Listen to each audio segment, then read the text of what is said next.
Right to health bill के विरोध में आईएमए की ओर से प्रेस वार्ता में बिल की खामियों का खुलासा कर सरकार से फिर से विचार करने की अपील की गई है। राइट टू हेल्थ बिल को लेकर निजी चिकित्सालयों में चिरंजीवी और आरजीएचएस योजना के अंतर्गत उपचार फिलहाल पूर्णतः बंद है।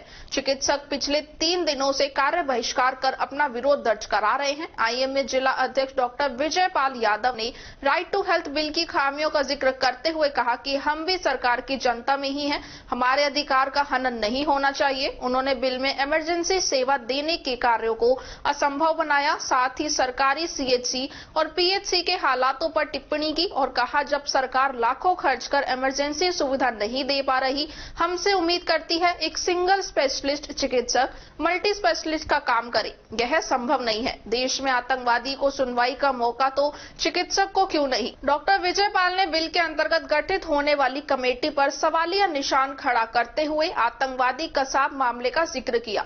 उन्होंने कहा जब कसाब जैसे आतंकवादी को सुनवाई का मौका मिल सकता है तो चिकित्सकों को क्यों नहीं। उन्होंने कहा बिल के अनुरूप बनने वाली कमेटी में कोई चिकित्सक नहीं है और कमेटी के निर्णय की कहीं सुनवाई भी नहीं है।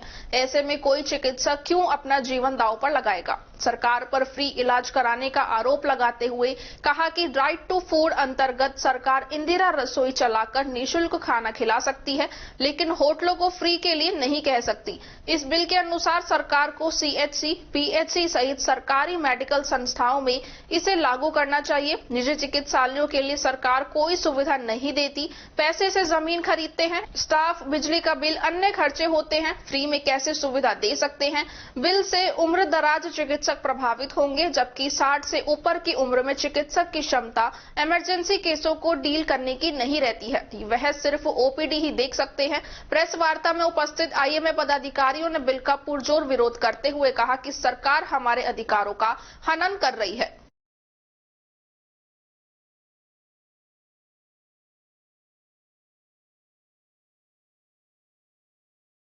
राइट टू हेल्थ बिल के विरोध में जो हम सामाजिक कार्य बहिष्कार करें चिरंजीवी तथा आरजीएचएस का, इसके बिल में ये कहना है मेरा कि हम सरकार को बताना चाह रहे हैं कि हम भी उनकी इस सरकार की जनता में आते हैं और हमारे जो अधिकार हैं उनका हनन बिल्कुल नहीं होना चाहिए। जिसमें सबसे पहला पॉइंट मैंने बताया कि इमरजेंसी डिफाइन नहीं है। एक single specialist doctor multi speciality का काम नहीं कर सकता, 24 आवर काम नहीं कर सकता। इसलिए प्राइवेट अस्पताल, सारे प्राइवेट अस्पताल इमरजेंसी सेवाएं नहीं दे सकते, जैसे कि गवर्नमेंट की पीएचसी, सीएचसी नहीं दे पाती है। पीएचसी में एक डॉक्टर रहता है, वो 24 घंटे सर्विस नहीं दे सकता। दूसरी बात कि उसमें जो कमेटी है उसके अंदर डॉक्टर नहीं है और जो उन्होंने रिकमेंड कर दिया उसके बाद में किसी कोर्ट में उसकी सुनवाई नहीं है। आप सुनवाई नहीं होगी तो ऐसा तो टेररिस्ट के साथ भी नहीं हुआ।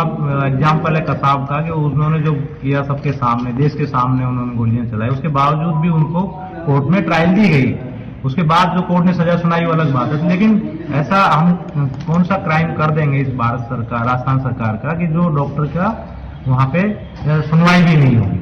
ये बहुत बड़ा कंट्रोवर्सी है कि इमरजेंसी सेवाएं जो सरकार ने इतने बड़े बड़े बजट अपने गवर्नमेंट मेडिकल कॉलेज में, गवर्नमेंट हॉस्पिटल, डिस्ट्रिक्ट हॉस्पिटल में, सब डिस्ट्रिक्ट हॉस्पिटल्स में, सीएचसी, पीएचसी में खर्च कर रही है, अरबों रुपए जो खर्च कर रही है, उनसे ये सेवाएं लेनी चाहिए। राइट टू हेल्थ दे सकते हैं, जैसे राइट टू फूड है उसमें आपने इंदिरा रसोई चला रखी है, खाना खिला रहे हो, अच्छी बात है, लेकिन होटल और ढाबे भी तो चल रहे हैं, उनपे आपने एनफोर्स करके इस तरह से आप फ्री में खाना नहीं खिलवा सकते। ऐसे ही ये हमको फ्री में ट्रीटमेंट करवाना चाह रही है, क्योंकि हमको वहां से किसी तरह की सुविधाएं सरकार से नहीं मिलती हैं। हम पैसे से जमीन खरीदते हैं, पैसे से बिल्डिंग बनाते हैं, पैसे स्टाफ की सैलरी देते हैं, बिजली का बिल, नल, ये सब खर्चा करते हैं, तो हम ये चीजें फ्री नहीं कर सकते। अगर बदलाव नहीं किया गया तो आगे की क्या रणनीति रहेगी सर? आगे हम इसको सरकारी योजनाओं में बिल्कुल कार्य नहीं करेंगे किसी भी कंडीशन में। आज तक अभी मैंने पता किया सीएमएचओ, एक भी प्राइवेट अस्पताल में एक भी टीआईडी जनरेट नहीं हुई, एक भी, और ना होगी, क्योंकि इसमें ये तो हमारे एग्जिस्टेंस का सवाल हो गया। ये हमारा इस तरह का नहीं है कि आप कम ऊपर नीचे कर लो, कोई बात नहीं है, ये हमारा एग्जिस्टेंस ही नहीं रहेगा। भी आप रात को, मैं सर्जन हूं, मेरे यहाँ पे कार्डियक का पेशेंट आ गया, मैं उसकी इमरजेंसी डील कैसे कर सकता हूं? एक 80 साल का डॉक्टर सीएम को और हेल्थ मिनिस्टर को रिटर्न में सुझाव दिए हुए हैं, तो ये होना चाहिए।